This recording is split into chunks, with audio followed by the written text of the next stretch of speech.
So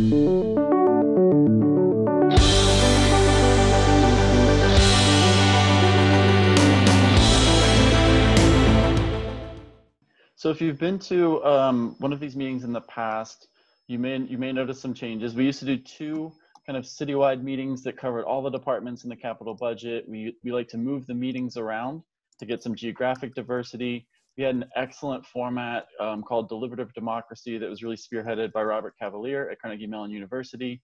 They really fostered conversations in small groups, right? It was about three kind of big discussion questions. You got a chance to sit at a table, people from other communities, and learn about their experiences with capital infrastructure in the city of Pittsburgh, and you got to explain your own. And we also had a Q&A session. We also had pierogies. So unfortunately this year we're having to make some changes, going all digital in light of COVID. We wanted to really dive a little bit deeper and use this as an opportunity to talk in more detail about some different corners of the capital budget. So this year we're doing 3 different meetings on different portions of the budget. We're also streaming live to YouTube. And we want to say especially a lot of thanks to the Office of Community Affairs, the Department of Innovation and Performance, and tonight's interpreters, Nick Miller and Logan Showalter, for their help supporting this meeting. Again, those 2 notes just to help increase accessibility to the ASL interpreters are to mute your audio and turn off your video.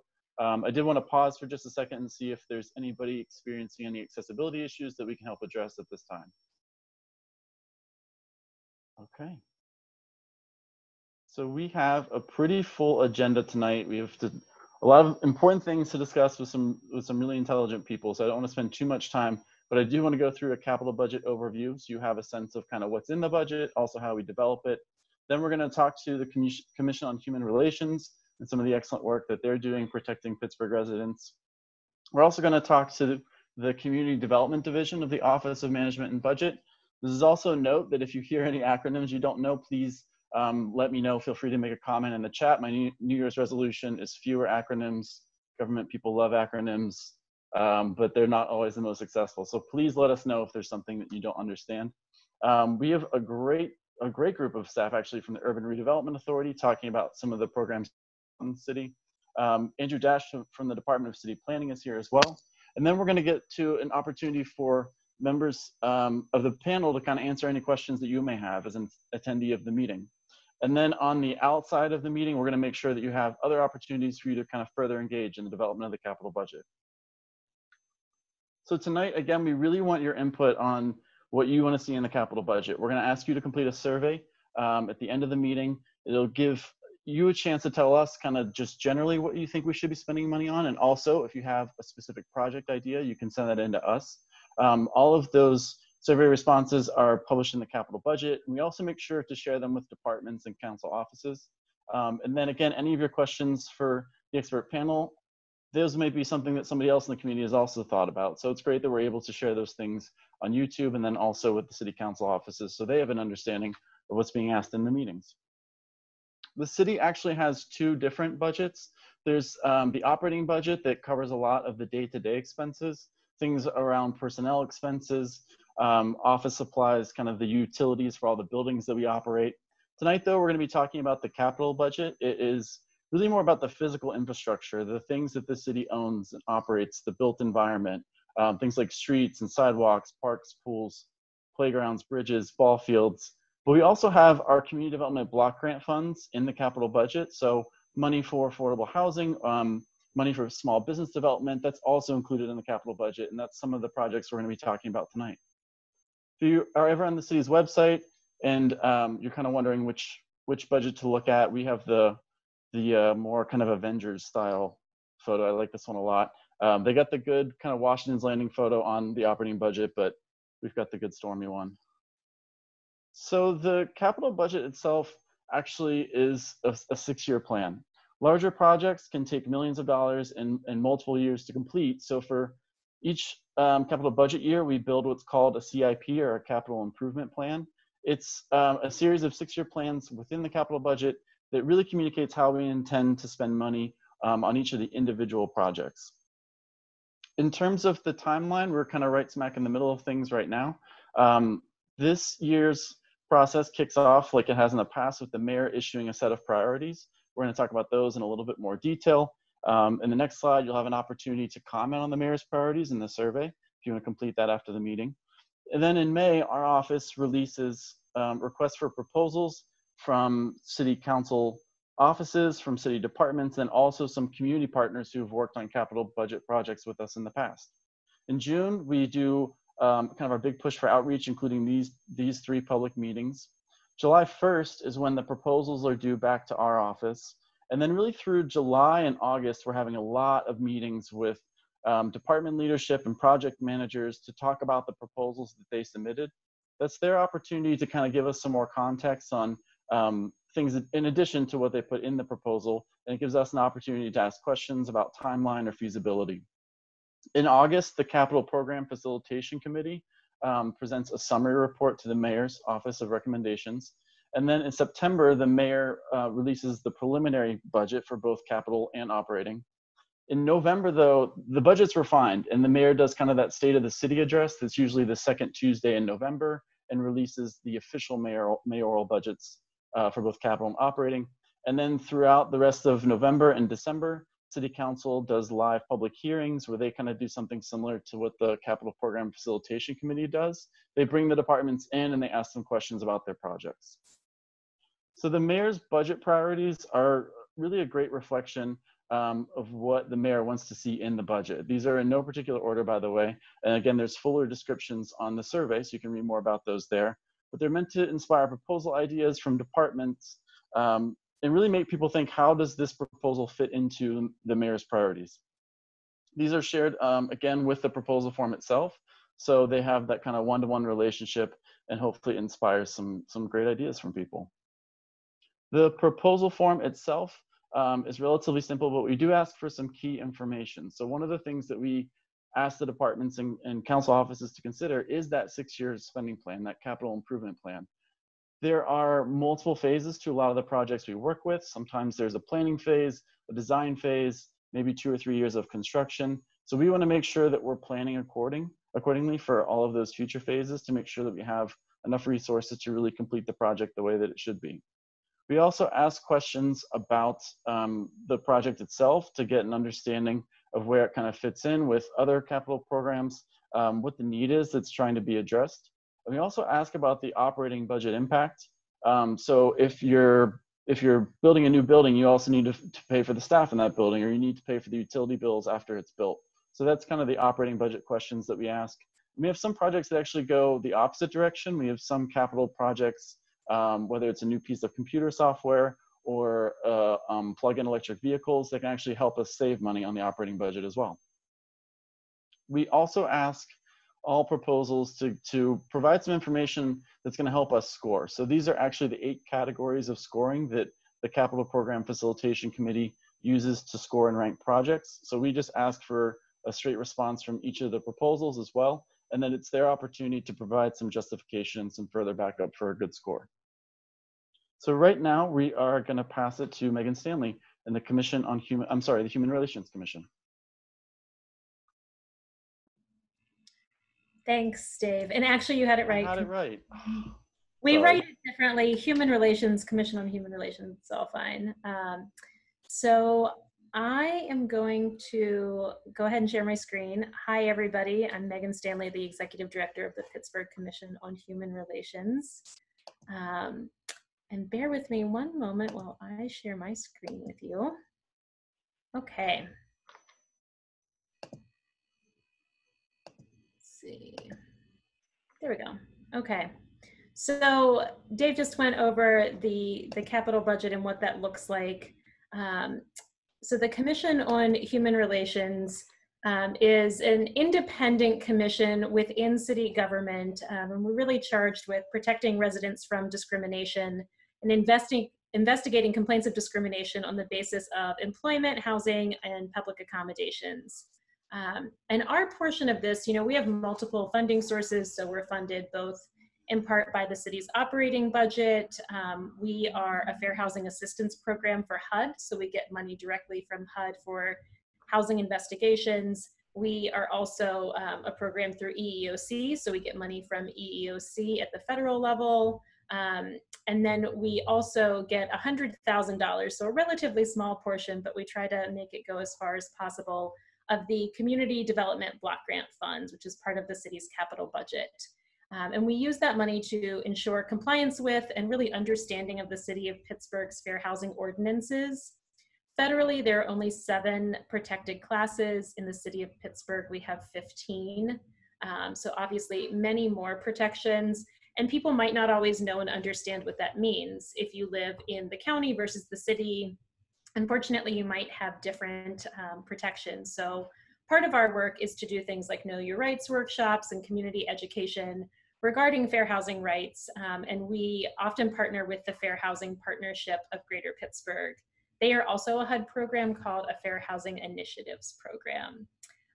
So a portion of our CDBG or Community Development Block Grant funds go towards that partnership and making sure that they can do their work. And they are able to act as advocates, whereas we are neutral fact finders in housing discrimination complaints. We also have engaged in a collaboration with the CMU Create Lab to do data visualizations around housing, which have been really fantastic and informative. And I will, at the end of this, show you the new website that we launched with them. And so the Create Lab visualizations really display over time using different mapping images, including time lapses, housing issues like evictions, how rent has increased, health issues in housing, so looking at health department complaints, neighborhoods that maybe have less public transit access and what that means for them.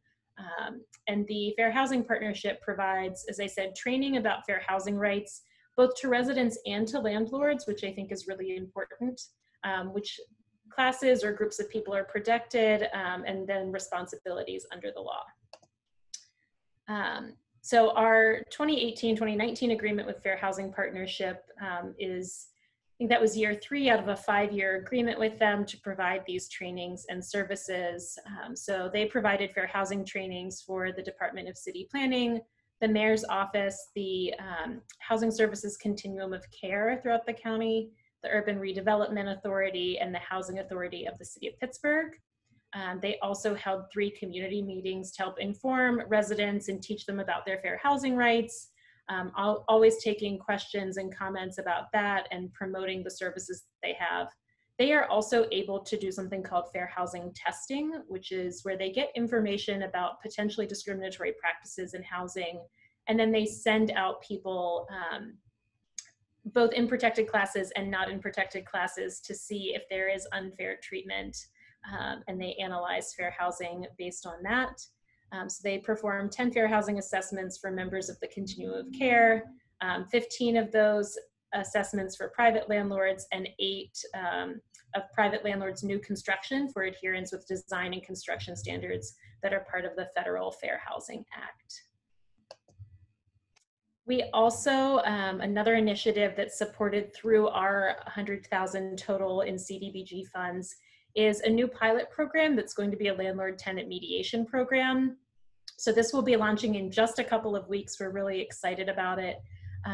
So working with the Family Mediation Center of Western Pennsylvania and using CDBG dollars to fund that. And so what that looks like is essentially, you know, we can only handle discrimination complaints in housing, but we know there are so many other issues in housing, and that evictions are both a crisis in Pittsburgh and nationwide and are incredibly destabilizing. And outside of the courts, there haven't really been any venues where landlords and tenants could go to a space and talk through issues. And we know that just the mere filing of an eviction can be really detrimental to a tenant, even if they are able to pay and stay in their unit, that still follows them around. So this money goes to support the landlord-tenant mediation program to hopefully prevent the eviction filings and get to the heart of the issues before then, and reduce housing displacement within the city of Pittsburgh.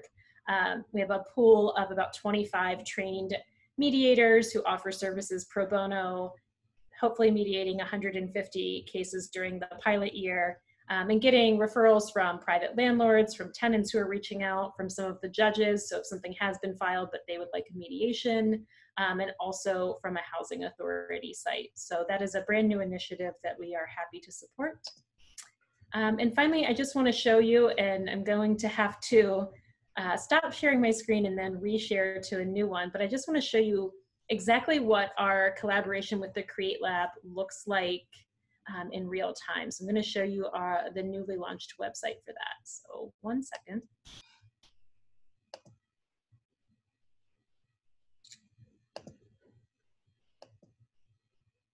Okay, so here you can see the new website, which is just pgh.earthtime.org. So this website was part of our contract with the Create Lab. We've been working with them, with other community groups like the Hill District Consensus Group and Urbankind Institute, to really go through different sets of data and think about how those pieces interact with where a person is able to live and what that means in other realms of their life. So for example, we have data stories that you can look through on this website about things like affordability and fair housing, which is probably what comes to mind initially. Public transportation, so going from home to work and back, what that means, how much of your income is spent on that. Often someone's income determines where they can live, but then they spend a much larger share of their income on public transit to get to work. We also, for Earth Day, looked at housing and the environment and have a specific story about that. We also linked to an Earth Day video that we did with Dr. Jamil Bey of the Urbankind Institute, and then talk about housing stability. And just really quickly, you can see these maps are a series of, or these stories are a series of data maps that show different images and give you narration to walk through. And so really just encourage you to go look here, learn more about data in housing in Pittsburgh. And on all of these, you can scroll and zoom in and you can get basically down to an exact rooftop if you would like to better understand what's going on in your neighborhood and to people around you in different communities in Pittsburgh. So those are the 3 really big projects that our share of capital funds support for Pittsburghers. I love a good heat map. They're too far and few between these days. Up next is going to be Whitney Finstrom from the Office of Management and Budget, the kind of community development division. But I do really want to commend Megan and the work that's being done right now out of that office. I'm very excited about, especially the mediation program, the pilot, and the work that Megan's done behind the scenes, and the coordination with the Housing Authority, and then also with some really important judicial people to get that going. It's been great, and I'm excited that I think it's going to make a big impact for a lot of people. So up next, Whitney, do you want to try sharing your screen? Sure.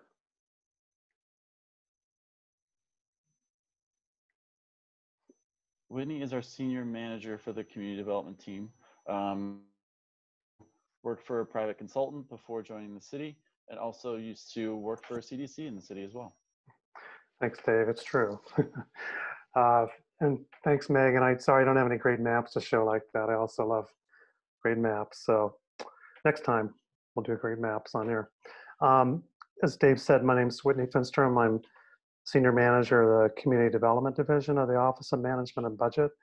And I just wanted to give you kind of a brief overview in terms of the federal funding that the city receives, and just to kind of give you a roadmap. The city of Pittsburgh is what's called an entitlement community, meaning that we get funds from HUD due to a combination of factors: our population, our income levels, poverty levels, and so on.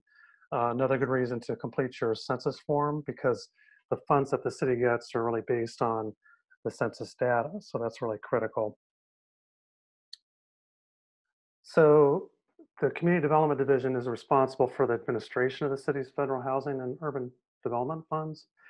And as I mentioned, there are 4 big chunks of funds that are received through our office, and that includes the Community Development Block Grant Fund. That's probably the most well known. That's where we get probably 90% of the funding, and community development is through that program. That is roughly in the neighborhood of 13.5 million. It fluctuates a bit, as you'll see a little later. The next chunk of funding is the Emergency Solutions Grant Funds.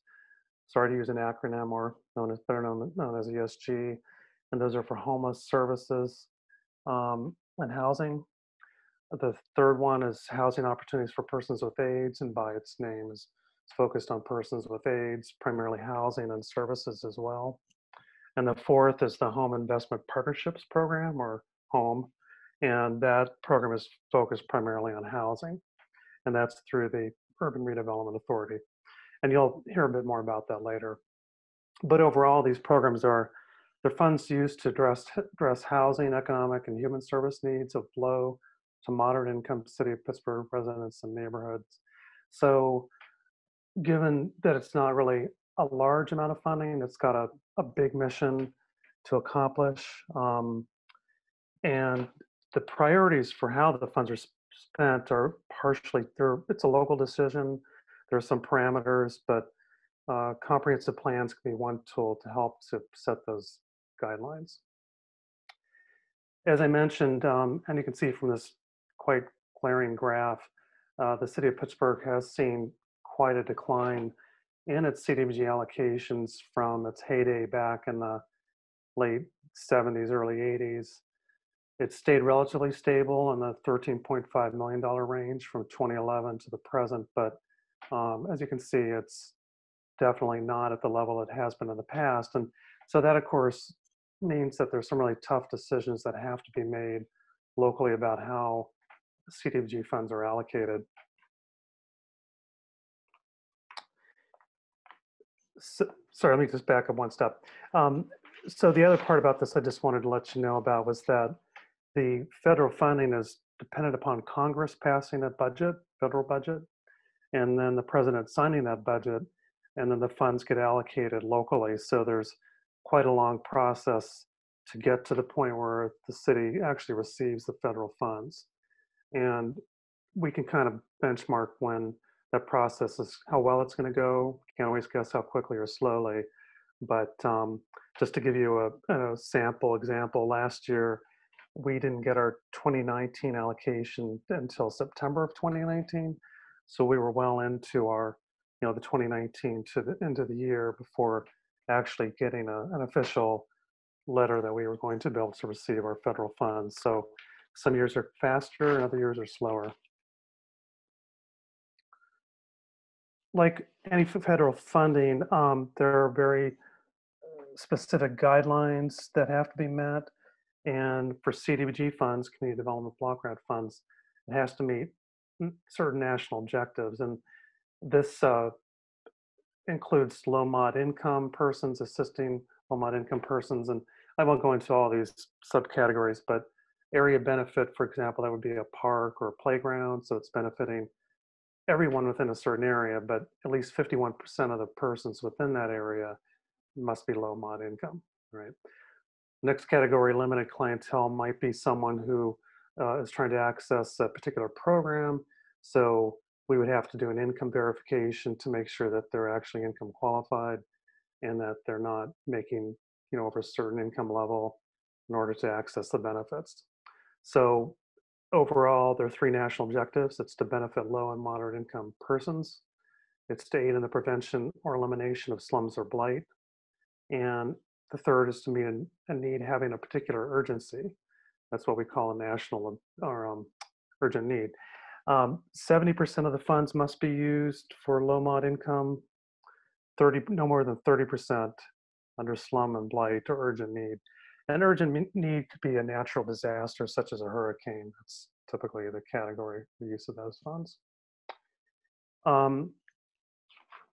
So we use income limit guidelines to inform us about what the income criteria would be for someone to qualify for a particular program. It could be for down payment assistance program or whatever the program might be.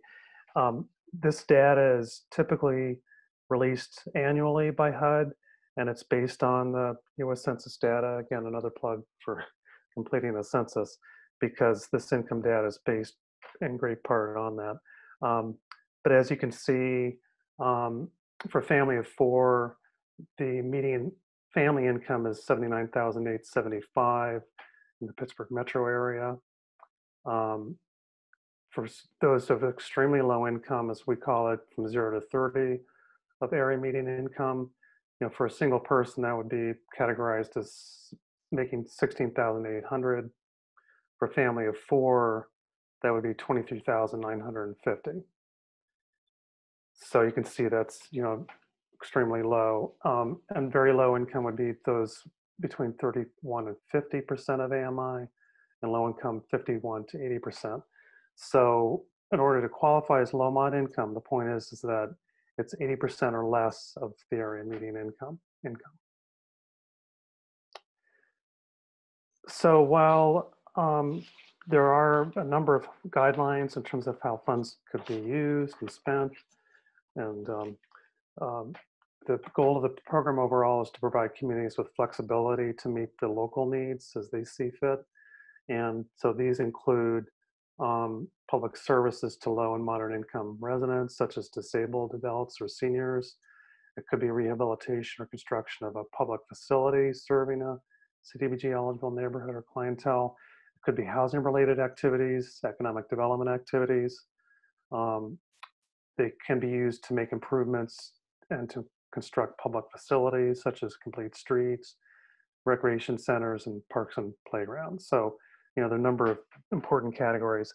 There are categories where you cannot use these funds, right? So you couldn't use it for improvements to City Hall, for instance, or for general repairs, because really the overall goal of the program is to foster long-term improvements and positive impacts on communities. So that's what we try to foster. So for those of you who remember what we used to call the ULO program, another acronym, Unspecified Local Option, we're just calling it simply the Public Service Grant Program. And this includes a kind of wide range of potential qualified activities, including employment services, crime prevention and public safety, child care, health services, substance abuse services, fair housing counseling, education programs, energy conservation, services for seniors, homeless persons, welfare services, down payment assistance, and recreational services. And many of these, of course, require that we do some income certification to make sure that persons who avail themselves of these public service activities are qualified. The other large component is the Neighborhood Economic Development Program, or what used to be better known as ACBO, Advisory Committee on Community-Based Organizations. And the program is really focused primarily on fostering residential and or commercial real estate development, or to facilitate such development. And so as you can see, in 2016, the budget was roughly $650,000, and that's also fluctuated a bit. And for 2020, there are $500,000 allocated for that particular program, for the NED program, as we call it. So we're in the middle of the process right now of reviewing applications for both these programs, the NED program and the public service program. So thank you for your time. I'm going to hand it over to Jessica Smith-Perry now of the Urban Redevelopment Authority. Thanks. And yeah, while Whitney stops sharing and Jessica starts, I do just want to repeat Whitney's plug for the census. It's really important, especially if you are low income or you have people in your life who are low income. A lot of us do. $45,000 for a single person is not a lot in Pittsburgh. It's really important that those people are represented in the funding formulas that the government uses to allot money to us in CDBG funds. So again, census, whatever you can do to participate, please do. Without any further ado, I'll pass it over to Jessica Smith-Perry from the Urban Redevelopment Authority. Dave, can you see my screen? Yes? Okay. Yes, I can. Okay, great, thank you.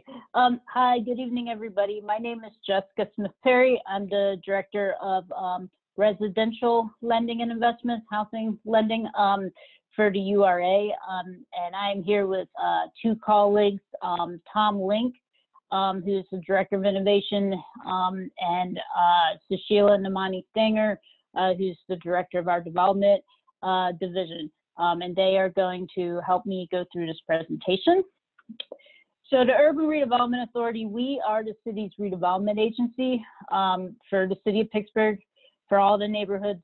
We exist to support the city's economic development and also housing development, and to create a city that's inclusive of opportunities for everybody in the community. You can see our emerging focuses on this slide, creating more housing that is affordable to the average Pittsburgher, encouraging entrepreneurship and small businesses, to promote inclusive growth and quality job creation, expanding neighborhood and Main Street revitalization, and developing a talented workforce equipped for all the skills that the city needs in the future. And we're going to talk about these in a little bit more detail here. So, you know, I'm the director for housing lending.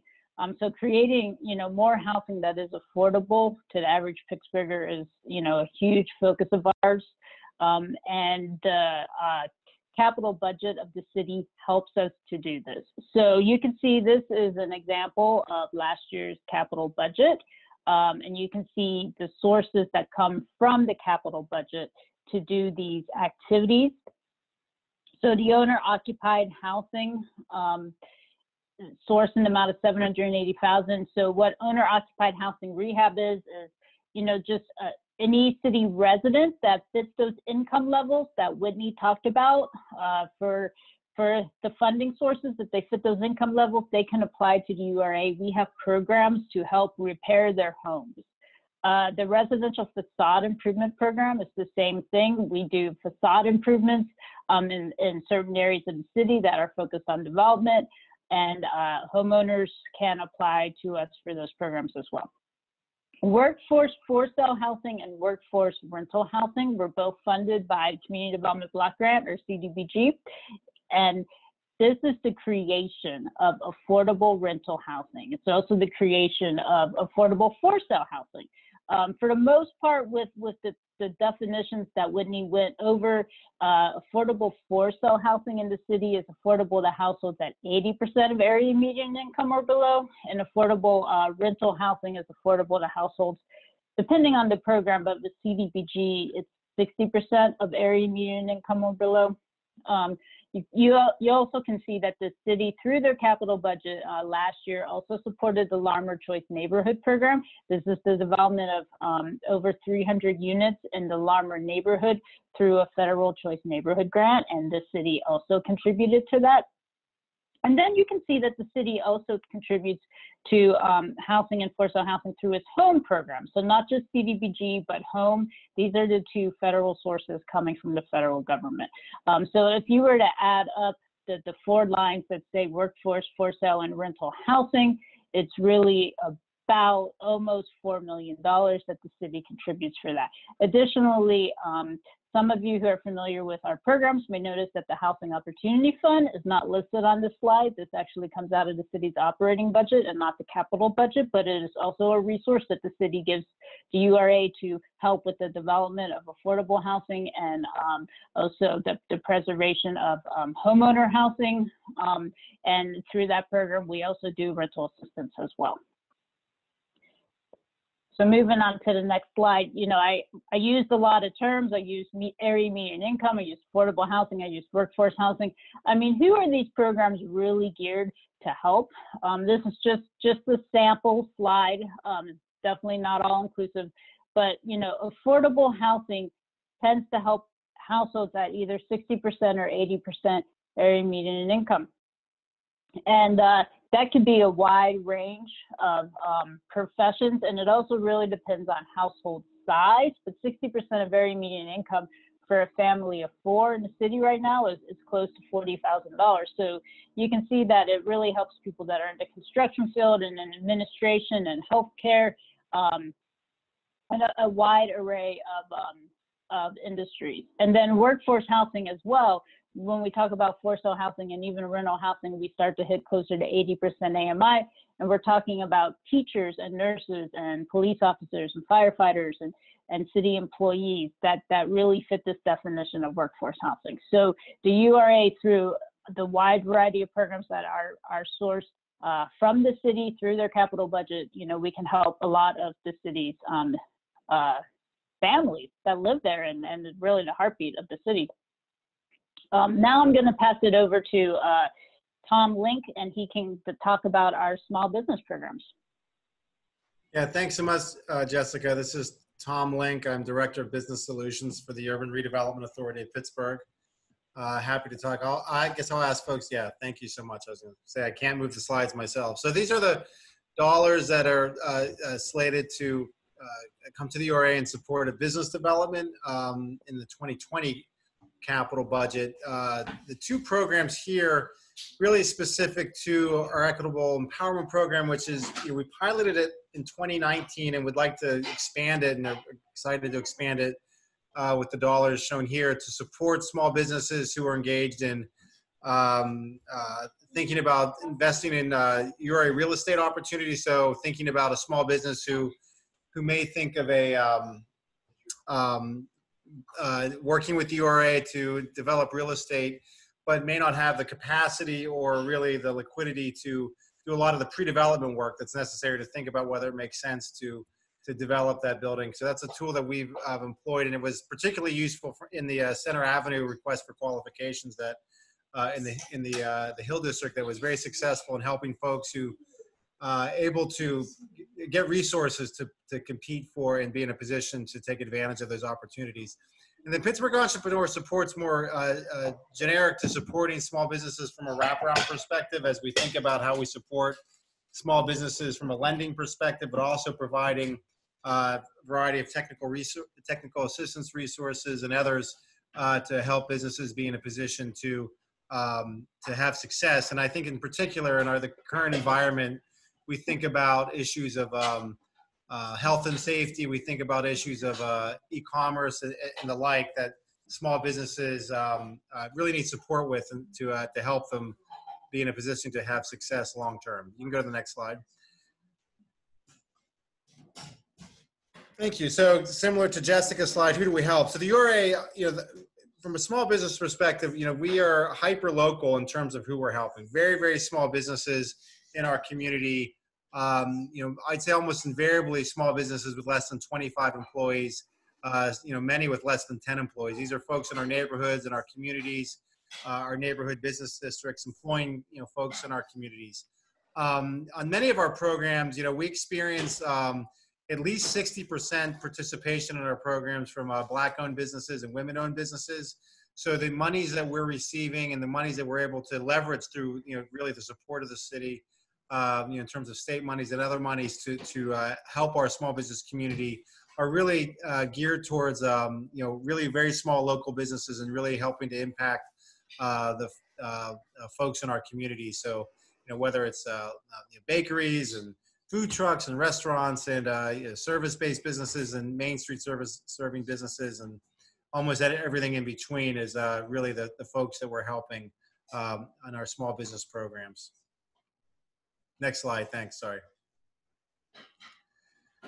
So I wanted to highlight a couple of programs. So the Micro Enterprise Program is a program that we launched about 2 years ago that has been extraordinarily impactful, at least in my opinion. So it's a program that provides up to $30,000 loans to, again, very small businesses, micro businesses in the city of Pittsburgh, really to support startup and growth.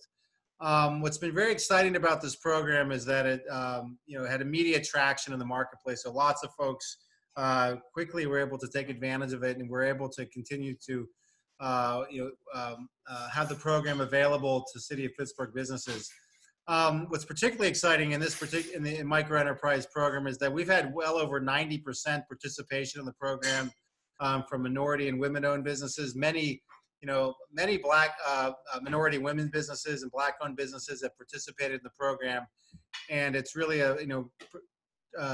turned out to be a program that provides critically needed capital for businesses that don't have access to institutional capital and traditional forms of capital to seek growth. So we're particularly proud of this program and excited to continue to have it available to the marketplace. But this is one of our highlight and critical programs that we operate on behalf of our small business community.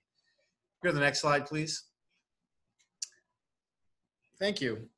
So thinking about when you go back to the budget slide and entrepreneurial support, in addition to direct lending, we also provide wraparound services and technical assistance small businesses. One of the programs that we're proud to have supported and continue to support is the Catapult and Gallery on Penn program, which is really a business accelerator for neighborhood serving businesses and really hyper focused on minority and women led businesses. So it's two cohorts that have moved through for the Catapult and Gallery on Penn.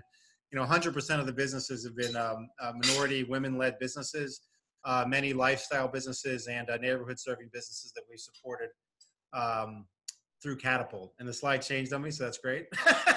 You can go to the next slide. That's no worries. So in addition, to supporting individual businesses, it's important that we work to support our main streets in physical infrastructure and our main street investments to promote inclusion and quality job creation. You can go to the next slide. One of the key tools we use in this space is our Neighborhood Initiatives Fund. And I'm going to ask my colleague, Sushila Namani Stanger, who I believe is also here, to talk a bit about this fund that really had some fantastic impact. And our hope is to continue to provide this fund into the community moving forward. Sushila, are you there? I'm here. Thanks, Sushila. Yeah. Over the past 3 to 5 years, we saw a real need from nonprofits who had small to medium-sized public realm projects throughout the city of Pittsburgh. So rather than kind of field various requests from time to time, we decided to develop a low barriers program called the Neighborhood Initiatives Fund.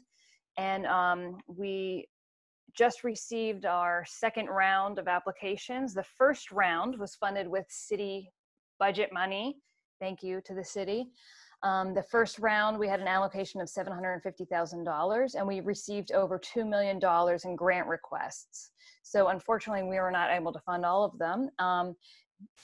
In this 2020 round, we have $515,000 in CDBG money from the city, and our grant requests far exceed that amount. And so really what we've seen is a large geographic diversity of grant requests coming from nonprofits.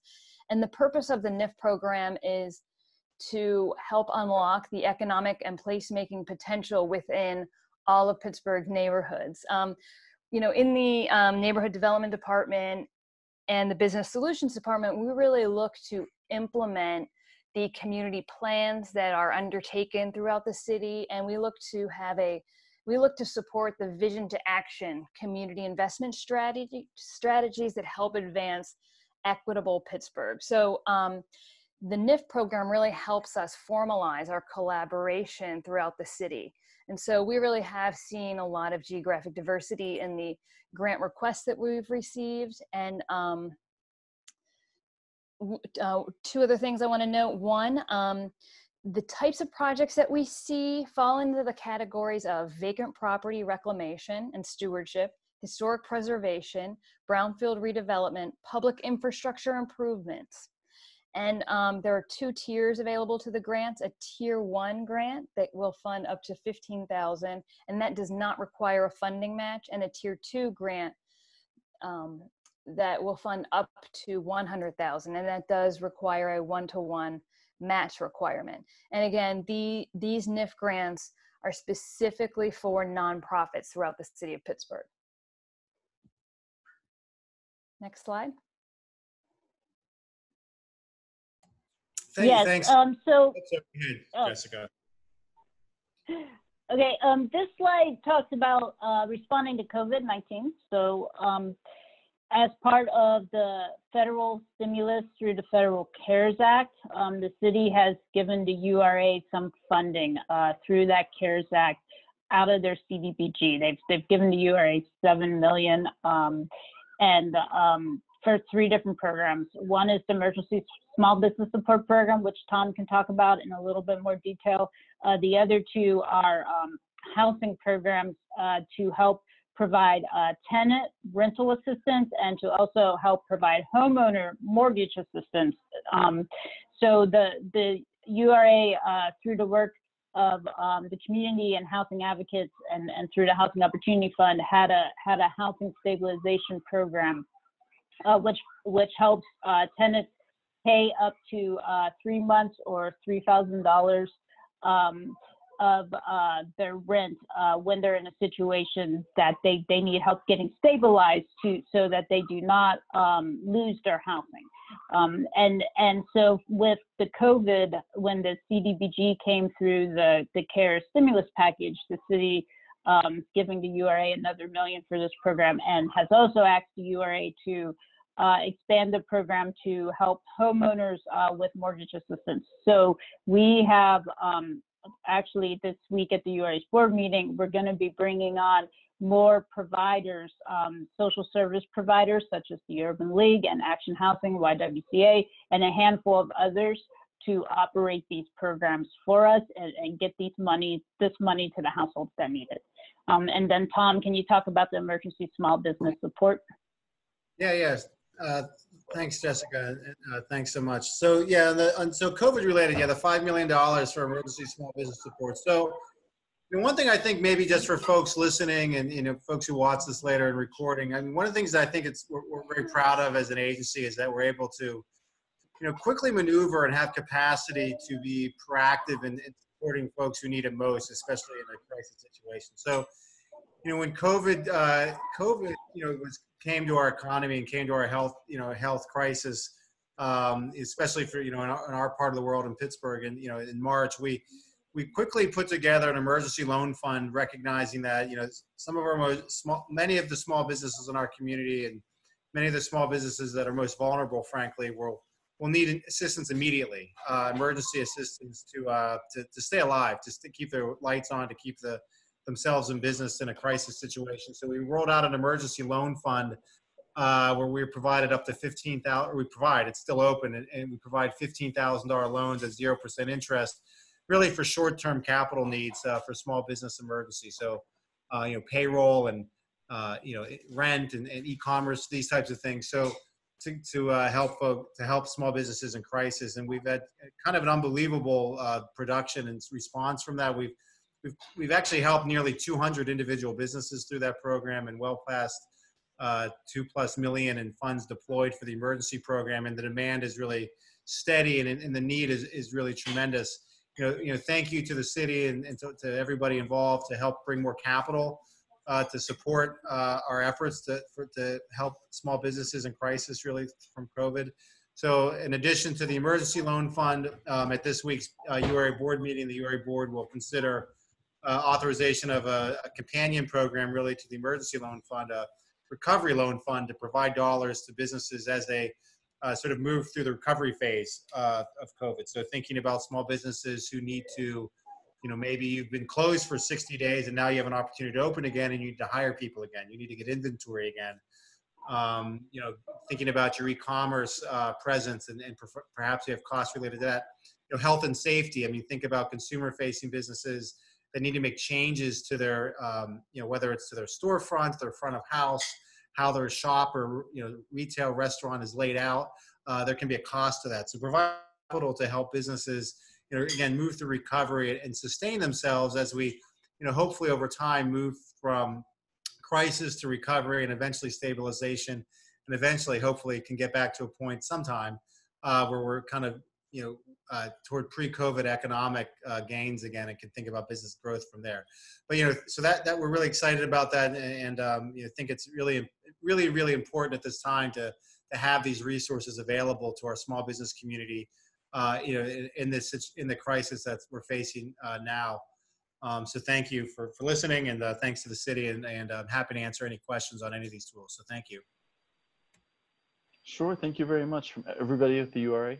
Up next is going to be Andrew Dash from City Planning. So Andrew, if you don't mind to turn on your camera and you can start sharing your screen. I was really impressed with what the URA had already set up. So we worked pretty closely, myself and Whitney, with URA staff in figuring out how to distribute that CARES Act money, right? The over $8 million that we got to help with the COVID-19 response. And they already had a lot of great things already set up. So it was kind of easy to plug into that. But also I think it addresses some accessibility to capital issues that exist with some of the other small business programs offered by the federal government that really require relationships with banks that may not exist, and some other kind of accessibility issues. I'm really proud of the work the URA has been able to do to kind of establish another path for people. So Andrew, do you want to get kicked off? Sure. And Dave, can you see my screen and I just access check? Is everything okay? Yep, sounds good. All right, excellent. Good evening, everyone. My name is Andrew Dash. I am the acting director of the Department of City Planning, and our goals are really around equity, sustainability, and resiliency. It is our job to to establish and manage land use for the city of Pittsburgh. We do that through a number of ways, and trying to bring forward and create visions for our neighborhoods. Some of the work that Sushila and the URA and some others have talked about. So we work on a scale of projects that are funded by the budget, some by capital budget, some by our operating budget. That goes from citywide policy that we do from our, the city's climate action plan, our city's resilience strategy, work around comprehensive planning at a city level, working at a district scale with the neighborhood planning program that has been in existence now for the last 4 years, have worked through the first phase of our neighborhood plans to zoning regulations that are developed, as well as implementation projects, specifically around open space and public art. And we'll talk about a little bit about all of those. First starting with neighborhood plans, this is something that many of our neighborhoods plans have been funded through capital budget funds, specifically the Community Development Block Grant Fund. The first phase of those neighborhood plans are shown here on the map. So working in Manchester Chateau and Uptown with the Eco Innovation District, and Homewood, which Planning Commission just adopted last Tuesday, and Hazelwood. And so, with those neighborhood plans, the intention is that the department is working with communities to have the residents, have businesses, have stakeholders be able to create a vision. And then the city aligns, the plans and projects to that. And we'll talk about that a little bit at the end of my presentation. We also have the city's disability coordinator in our office. And so, that is something that, really relates to the capital budget, again, primarily through the community development block grant funds, is that we do fund projects to ensure, equal access for persons with disabilities. And this, goes from physical disabilities, where we are, working on entrances with our Department of Public Works on buildings, to hearing loops for people that are hard of hearing in our Healthy Active Living centers, to the interpretive services that we have at the meeting tonight and a series of other meetings. We also work on housing as a topic. And so, Jessica talked a lot around the work of, the URA is doing around funding and creating housing opportunities for residents of the city of Pittsburgh. Department of City Planning does use capital budget dollars to create plans that that look at overall citywide policy, such as the work of the Affordable Housing Task Force that was completed in 2016, the Housing Needs Assessment. The reason that that's important to the to the capital budget is it's also worked where we develop tools out of that, such as the inclusionary zoning ordinance that was passed in the Lawrenceville neighborhoods just last year. And both that kind of citywide policy and those tools were projects that were capital budget funded. In addition, in the Department of City Planning, we manage the city's public art. And so, our war memorials, the public art that you see across the city are managed by the Department of City Planning, our Public Art and Civic Design Division. So as a part of what you see your capital budget funds going to, that is, a lot of the things that you see in pictures here, which could be anything from artist-led installations in the street, where we're working with the Department of Mobility and Infrastructure, to things like our Arts and Parks program, where we are not only using capital budget funds to work with our city parks and Department of Public Works, but now using those capital budget funds to match much larger grant opportunities. So those capital budget dollars are being kind of turned further into a larger program due to being able to use those as match for grants. And just to kind of close out, just to talk a little bit about how Department of City Planning capital projects can help inform some of the capital projects that we see not only in this session, but in others. Again, when we're developing a neighborhood plan, one of the things that we're doing are working, to create that neighborhood vision. And that neighborhood vision includes projects, programs, and policies that then come out of that community.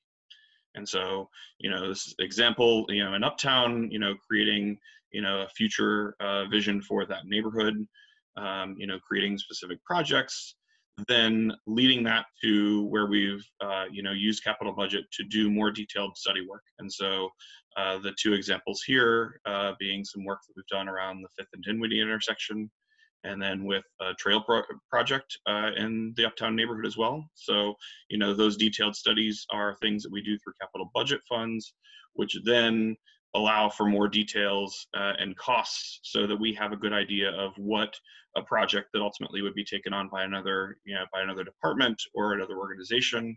We can define what those capital budget needs are as a part of that. And sometimes our plans lead directly to implementation. So the pictures that are here, again, using that Uptown example, are of the Tustin Street Park, where there was the ability to create public art, the ability to lead to to a mesh Wi-Fi network in that park, to be able to create access, as a part of that. So, which was something that was really driven by that community vision and community desires, and that we were able to, to use our capital budget money to create the plan, but then also to use capital budget to work on the actual projects, that are being implemented in the neighborhood. So with that, thank you. Happy to, like the others, be able to answer questions for folks afterward. That's a great segue. So actually, we're going to get into kind of our question and answers portion of the program. So if you have any questions, some have already done it. You can indicate so in the Zoom group chat. I did notice there are some that are joining by phone though, so I want to hold a little bit of space at first to see if anybody on the phone wanted to unmute and ask their question.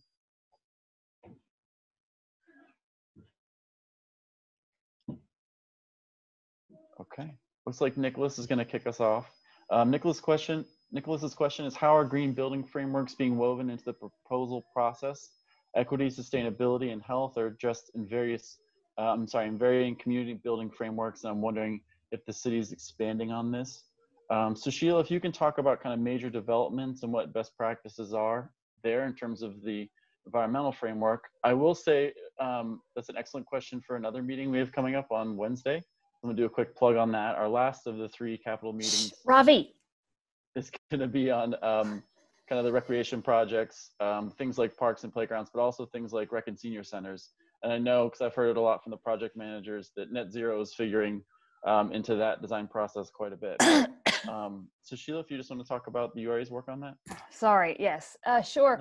Well, we do follow the P4 practices, but we don't have a full-blown P4 checklist that we use for developers that we work with. We do have an abridged version of that for green building practices.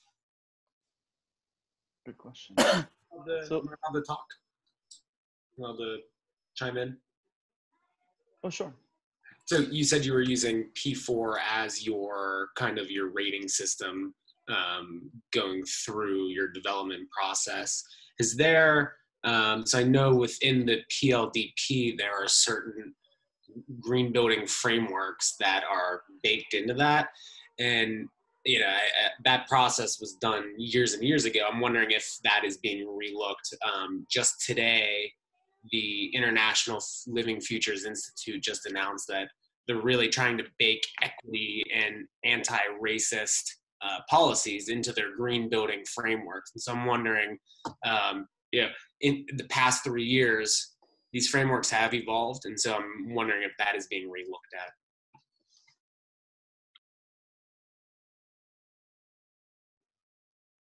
And this may not be the opportunity to talk about that. Dave, if Sushila has something around the buildings, to part of Nicholas's question, Similarly, in the Uptown example I gave, one of the things that our capital budget dollars did go towards was the development of zoning code regulations as a part of that. And so with that, we created the performance point system. And what that did was it allowed for, when we went through the planning process, one of the things that the community asked for was it wanted certain benefits to come to the community if in exchange for the allowance for additional height. And so there was a lot of development interest in things beyond what the current zoning code allowed for. What we did was build that system. Energy is one of the, both energy usage of buildings as well as energy generation by buildings are some of the bonuses that are built into that performance point system, because that was something that the community was asking for. And although that that Uptown project was funded by capital budget, what we then were able to do was, unrelated to our capital budget, was expand that to the 35 miles of riverfront when we rezoned those properties. So, again, if others want to talk about it, but that's one way that we use capital budget dollars to do a project that then is now leading others to private development to be looking at green building and sustainability. Excellent point. So we also had a question from Elena. Why are residents and community groups given only 3 weeks from the end of the 3 meetings to the 7/1 proposal deadline? The 7/1, the July 1st proposal deadline is for the departments and the city council offices. So one of the things that we do, which we'll go over in a little bit, with the information from the survey or comments from this meeting, is we pass them along to the departments to make sure that they have a chance to review them before that deadline, and that they can develop a proposal and submit it if there is a need there that they can help with. So we don't expect the public to submit the proposals themselves. There's a lot of kind of technical questions and expertise that goes into that. But this is a great opportunity for you to kind of give your priority for what the departments and the council offices should submit as proposals. And again, this process is far from over. We're not really done with the capital budget until about mid-December. That's usually when council votes on the final budget that's effective a couple weeks later, usually January 1st. So we're kind of kicking off the big public process right now. You still have a good 6 months though of opportunities to write your council person, to make a public comment, to email your comments or questions or letters of support to cip@pittsburghpa.gov. Don't worry, I'll repeat that again at the end. But there's a ton of opportunities for you to have your voice heard in this process. Let's check in for some more questions.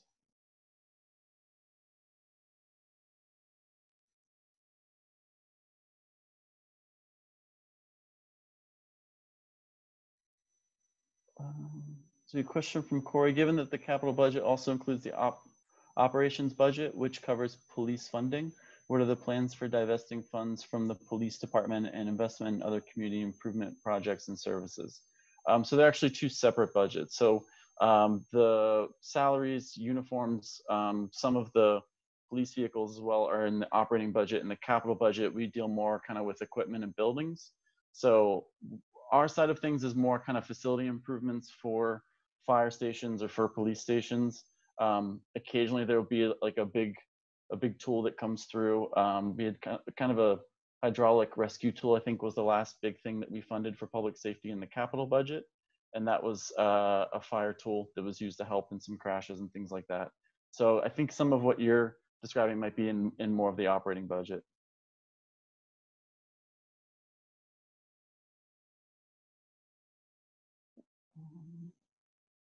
Are the topics outlined to be discussed here tonight open to amendment, or are these action items areas that have been identified and will be moving forward?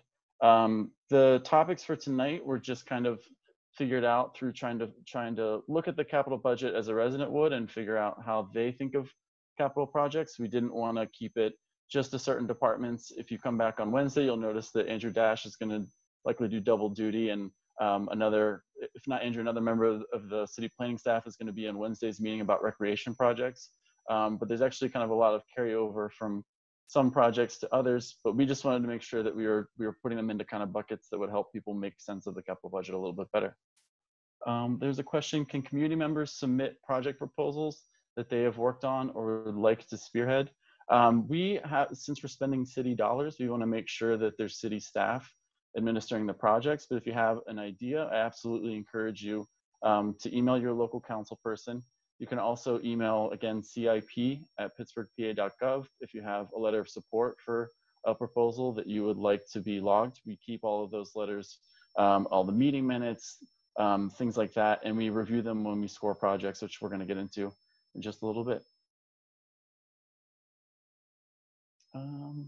For Nicholas's question, yeah, our last meeting again is going to be on Wednesday at 6 p.m. That's going to cover a lot of our recreation projects, things like pools and parks, and also our rec and senior centers.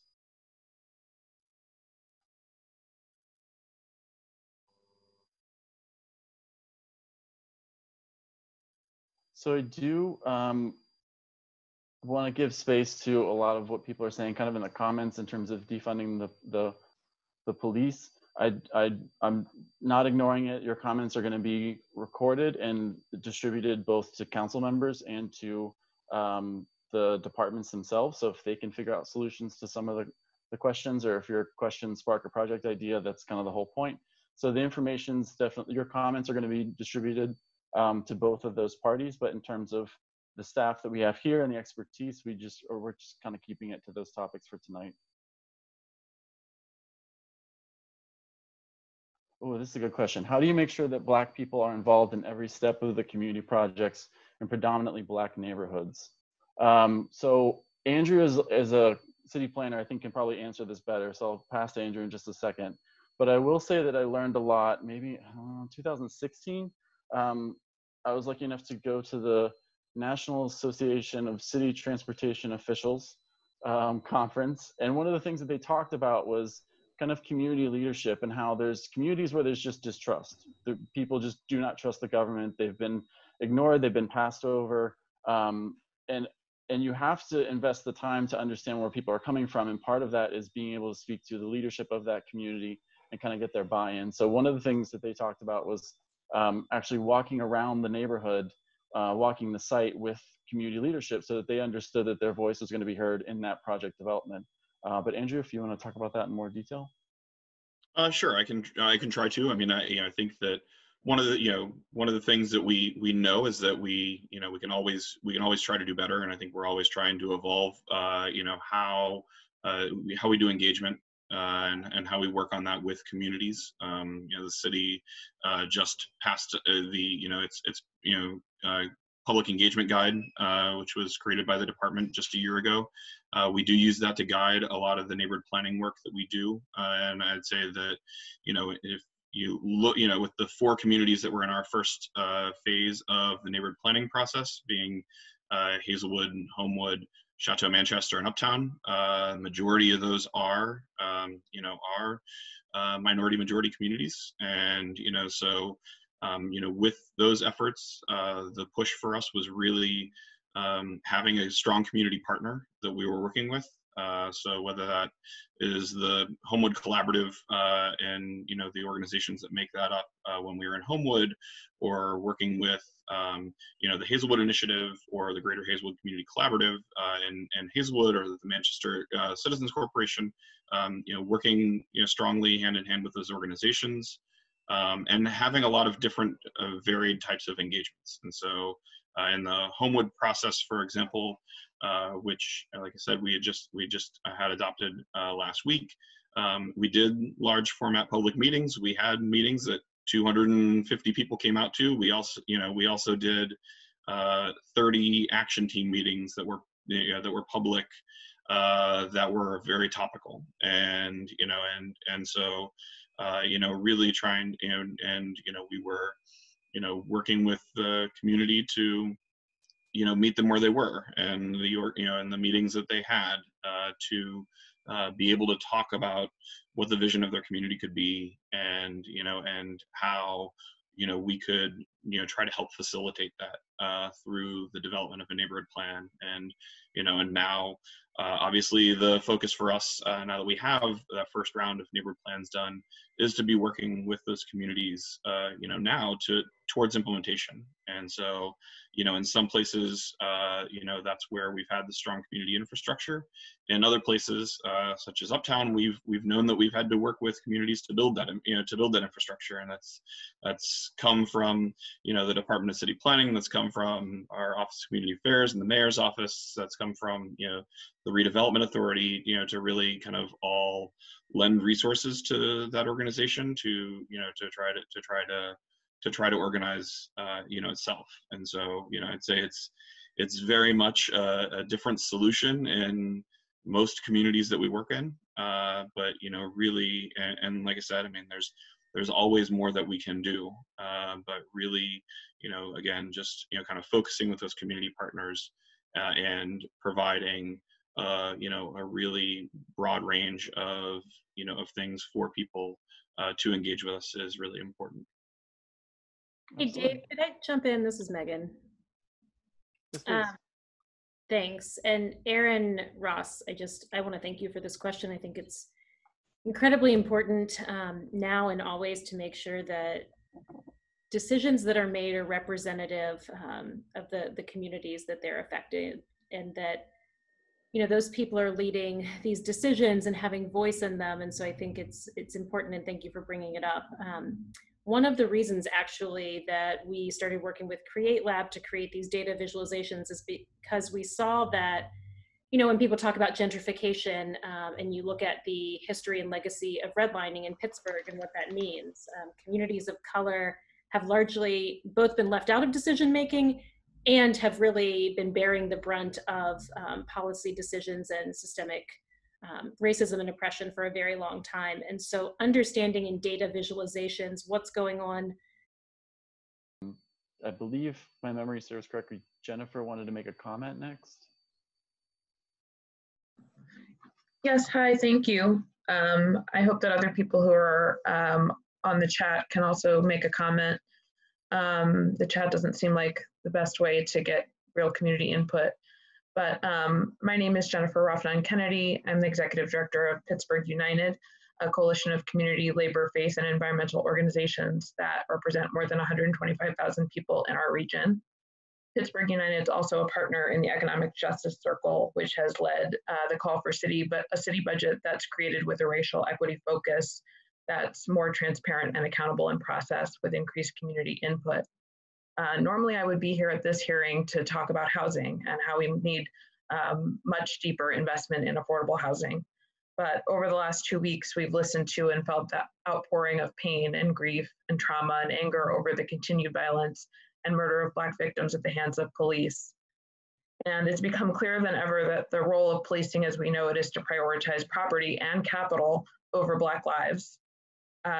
It's time for a full reimagining of public safety and the accompanying reallocation of funds to community investment.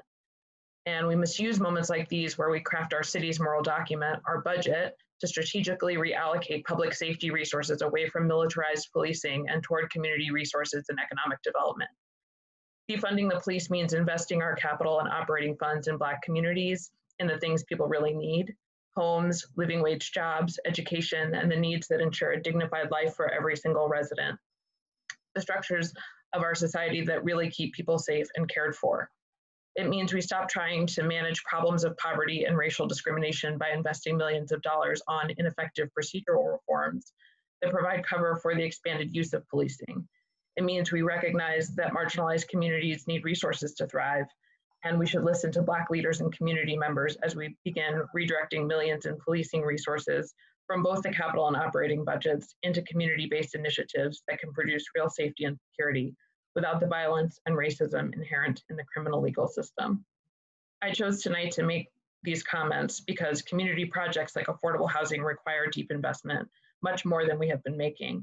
And no session is planned on the public safety capital budget, the planned police and fire training facility, nor any part of the operating budget.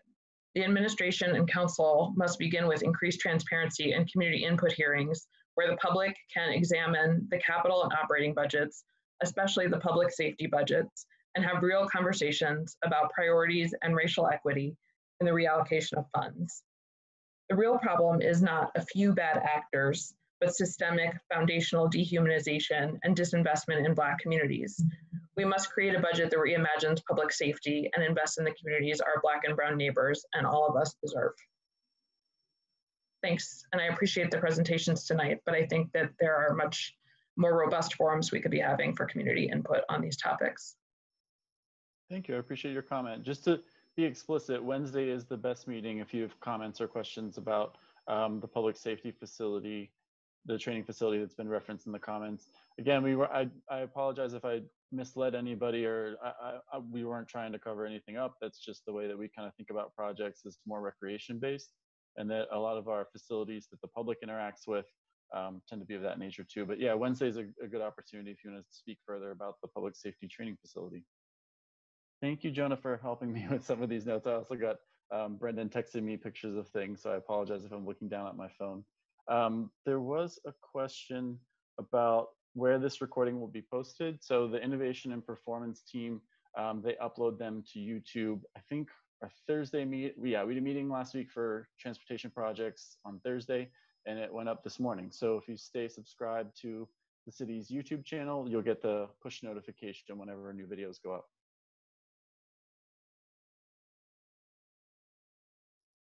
Okay.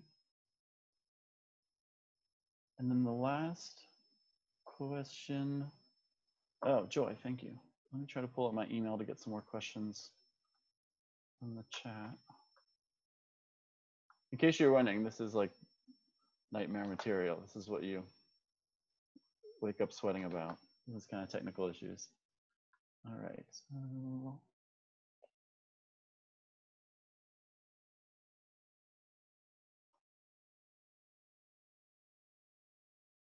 Okay.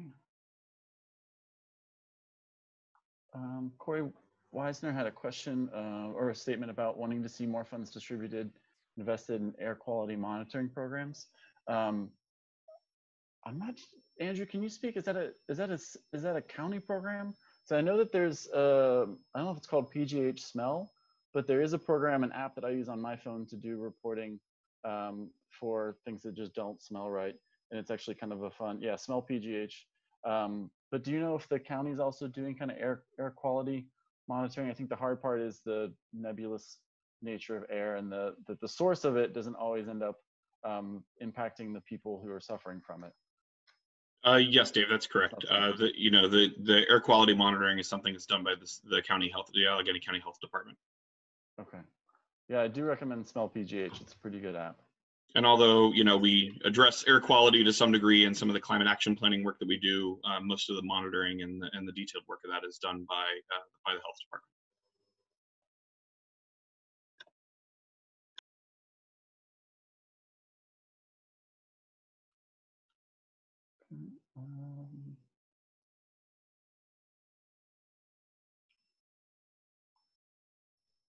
So Millie asked about a walkabout to show voters about the Lawn Street Promenade. You're welcome to email us if you have any questions or comments. Again, you can email those to cip@pittsburghpa.gov. Your council person also sometimes will take us out on tours. We've gone on site visits before with Councilmember O'Connor, for example, to look at a park that needed some upgrades. So that's definitely within the realm of possibility. So yeah, if you just want to let your council person know, we can probably coordinate that trip. There's some more comments. It'll be again shared with other departments and also the city council members. I'm just going through some more.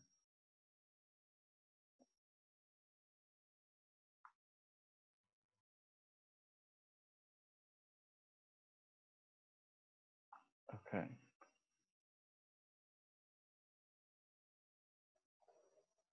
Oh, Andrew, there was a question about the neighborhood plan for Oakland. Given the intrusion by dealing with COVID-19, what happens to the process and timeline with the neighborhood plan for Oakland? Sure, and so for Oakland, that's kind of the first of our second round of neighborhood planning efforts that the city is working on. We have had a steering committee that's been meeting, before COVID. They've continued to meet virtually through COVID. And I think, we're trying to see, how that continues as we determine what the public process will be. I would assume that, we will be releasing more information soon. The city is in a process in developing an online engagement platform, which will, be where we do part of the work around, soliciting resident input for the Oakland plan on an interim basis, where that might be the sole place that we're soliciting that, but then later on having other opportunities for residents to be able to engage. There's a lot of that is really, kind of undetermined right now due to the pandemic, and we want to continue to engage residents and continue to to learn from our communities during this period of time, understanding that we want to make sure that we are doing so in as many ways as possible to get as broad a community engagement as we can through these processes. Yeah, it's been good. There's been some kind of new skill sets to learn with all the digital stuff. So I wish it was under different circumstances, but I'm glad I've at least been forced into new tools, into things like Zoom. So it looks like that's most of the questions. I do want to shift gears though, just to show you that there's a bunch more things that you can do to stay involved in the capital budget process. Tonight's really just kind of the kickoff for, like I was saying earlier, really a 6-month process for public input. So traditionally we were filling out paper surveys. With those, I was going back through them. There we go. I was going through each of the individual responses. I would tag them with a geographic tag if there's a certain council district, or a project type. Sometimes I would just write the department's name if it was something more general. And then each year I would go back and also create kind of a guide to let anybody who's reading the document know where they can find questions or comments about things like bridge repair. But there are some examples here where there's really good alignment between what the public's been putting in to our survey responses and kind of what actually ends up in the budget. We do make sure to review all the responses, and we try to make sure that the departments have enough time to actually review them as well and to respond with a proposal.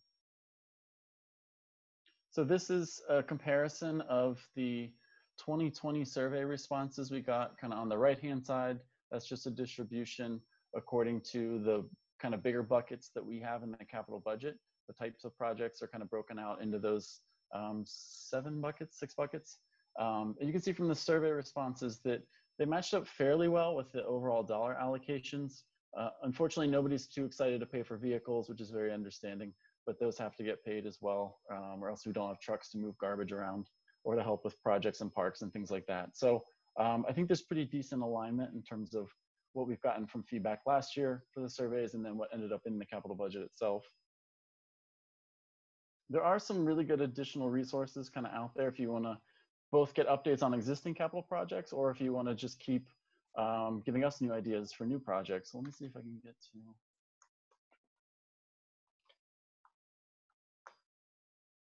Like we said earlier, at the end of this meeting, if you could fill out a capital budget survey, that would be great. It's just a few short answers. The first page is just kind of more demographic. So we'll say,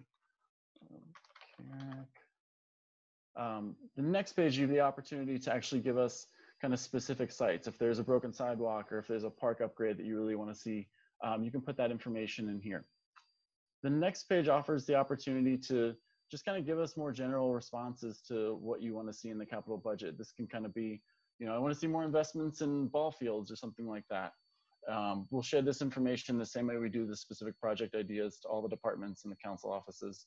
And then finally, there's a chance for you to kind of rate the mayor's priorities for the 2021 budget according to your own prioritization. And we take that information, we pass it back to the mayor's office so they have an understanding of how their values for the capital budget align with the public's. Additionally, we have a couple tools for people to find out more about the capital budget, also submit some more detailed feedback. We have a few tools with Balancing Act. One is what we call tax receipt. So you have the opportunity to put in annual income. If you own a home, you can put the value of that in there as well. And it gives you, of course,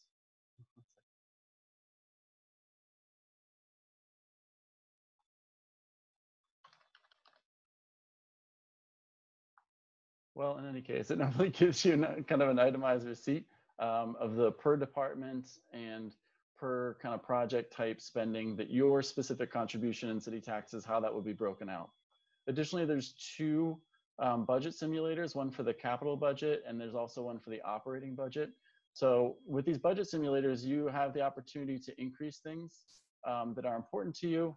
You can also, I don't want to decrease something that somebody's working on in this meeting, but you also have to decrease it to make sure that you're able to balance the budget at the end of the day. It's kind of like a little microcosm, a slice of life for what we do in our office. There's some specific choices kind of built into there for the capital simulation so that you can get a sense of the decisions that we face, because sometimes it's not as easy as just moving the fader around, but we wanted to give people kind of the inside view on what some of these decisions look like when we're making them. And I think that the balancing act is a great tool for that. You also have the opportunity to really drill down if you wanted to find out more information about every specific project kind of under that project type in the capital budget. You're welcome to do that. You can also make a comment at any time about a specific project that you wanted. And then when you submit your budget, we get both the math on that. We get to see what you increased and decreased. And then we also get any comments you may have submitted along with your proposed budget. Additionally, you have resources with your elected officials. You can always email your council office. You can reach out to the city council budget office. They have an office kind of similar to ours. You can again email us at cip@pittsburghpa.gov. And then again, if you want to complete the survey or do your own balancing act submission, we're going to be recording those as well and sharing them similar to all of the comments we got in tonight's meeting. This time I'm going to stop sharing my screen. I do really want to extend a sincere thank you to everybody who's worked on the meeting. I know it was a lot of time spent from the Urban Redevelopment Authority, Commission on Human Relations, our own staff with OMB, Andrew Dash with City Planning. But more importantly, thank you for your day-to-day work. The work that you do in communities is really important. And hopefully this is a great example of how we integrate that into the capital budget. So I want to say thanks to everybody. Have a good night.